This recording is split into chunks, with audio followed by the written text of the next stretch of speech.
BJP সাংসদসকলৰ চৰকাৰী ঘৰত কিমানজন ভোটাৰ থাকিব পাৰে, দুটা কোঠাৰ ফ্লেটত কিমানজন ভোটাৰ থাকিব পাৰে।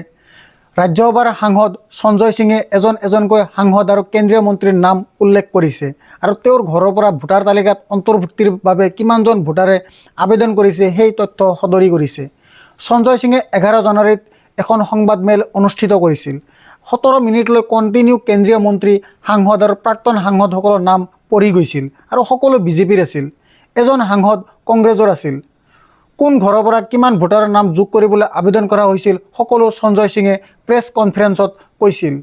কেন্দ্ৰীয় বিত্ত ৰাজ্যিক মন্ত্ৰী পংকজ চৌধুৰী চৰকাৰীৰ গৃহ ঠিকনাৰ পৰা 26টা ভোট, কেন্দ্ৰীয় মন্ত্ৰী কমলেশ পাছৱানৰ চৰকাৰী গৃহ ঠিকনাৰ পৰা 26টা ভোট, বিজেপি সাংসদ CP যোশীৰ চৰকাৰী গৃহৰ পৰা 28টা ভোট, বিজেপিৰ আন এজন সাংসদ জয় প্ৰকাশ ৰাৱত তেওঁৰ ঘৰৰ পৰা 25টা ভোট, আন এজন বিজেপি সাংসদ সতীশ গৌতমৰ চৰকাৰী গৃহৰ পৰা 23টা ভোটৰ নাম সংযোগ কৰিবলৈ আবেদন কৰিছিল।